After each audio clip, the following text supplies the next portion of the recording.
C'est dans ce village des Monts du Lyonnais que tout avait bien commencé pour Ludovic Vernet, célèbre brasseur saint-martinois, et Christine Dumont, présidente de la si prestigieuse Académie de tennis de Lyon.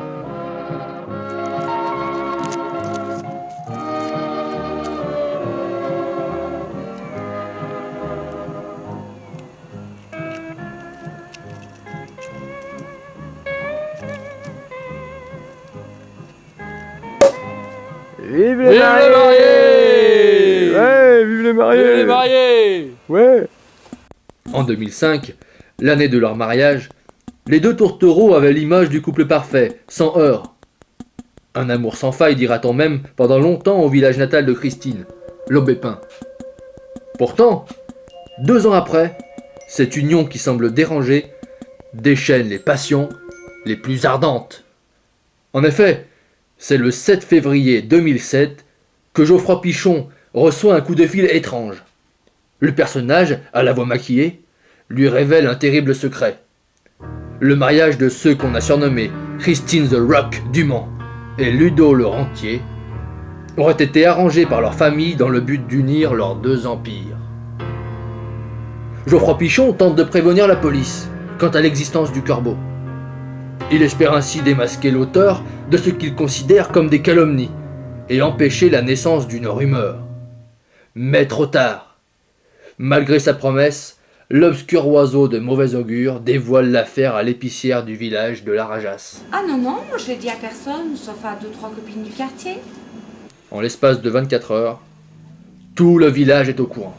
Ouais, il me semblait qu'il l'aimait. Le lendemain, Christine. l'affaire alimente même les discussions à l'Aubépin et à la Mure. On est vraiment pas bien, c'est lui. Ils sortent plus ensemble, ils font plus rien. Avec tout cet argent aussi dans les familles, c'était obligé qu'il se passe un truc pareil.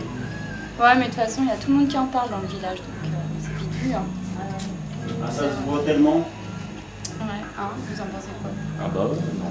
C'était obligé de ça.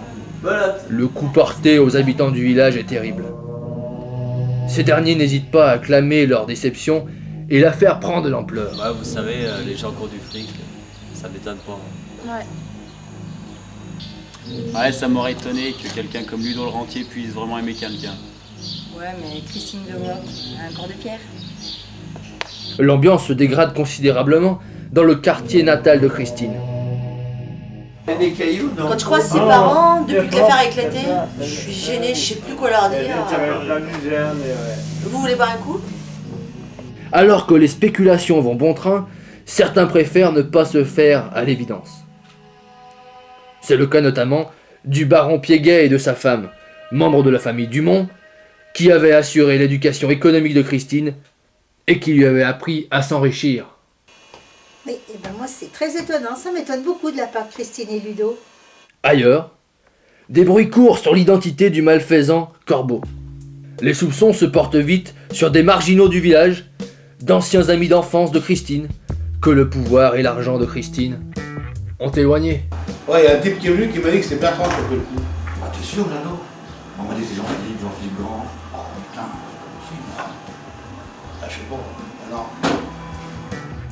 Et pourtant, 3 semaines plus tard, alors que l'on a recensé une centaine d'articles dans la presse nationale et que les plus grands dirigeants européens se sont émus pour ceux qui avaient fait confiance à Christine the Rock et Ludo le Rentier, un événement inattendu bouleverse toute l'histoire. Le corbeau est démasqué et arrêté. Non, ni Bertrand Chiet ni Jean-Philippe Grange, que tous se plaisaient à accuser, n'étaient en cause. L'auteur de ce plan machiavélique n'était autre que Bertrand Grange. Le valet de la toute nouvelle famille Dumont-Vernet, la confusion étant certainement due à l'étrange ressemblance entre le malfaiteur, Bertrand Chiet et Jean-Philippe Grange. Lors de son arrestation, Bertrand Grange aurait déclaré avoir agi par vengeance. Mais pourquoi un tel acte de la part d'un homme que tous au village considéraient comme gentil, agréable et avenant? Éric Crozier, psychologue historien et sociologue mondain, décrypte pour nous les résultats obtenus lors de l'interrogatoire du prévenu. Pour lui, il était évident qu'il était insupportable de voir le président et la patronne engrangeaient tout l'argent. Bertrand Grange était depuis longtemps sur la maison qu'ils ont achetée. Un véritable palace, pour lequel, lui, il avait économisé toute sa vie.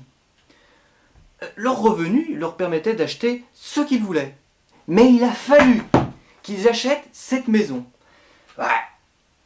Ils ont détruit le rêve de Bertrand Grange.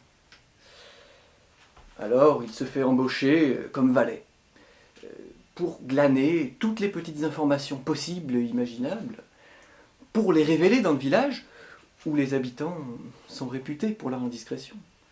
Mais rien, pas le moindre problème, pas la moindre parole déplacée, pas un mot plus haut que l'autre, pas une nuit sans câlin endiablé,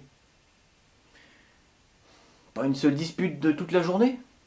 Lui, obligé d'assumer les basses besognes pour aucun résultat. Au milieu, évidemment, de ce couple qu'il dégoûte. C'est là qu'il invente une belle histoire de mariage arrangé. Mais vous savez, ce genre d'affaire est assez courante dans le milieu de la jet-set. En fin de compte, l'image des deux jeunes mariés est réhabilitée.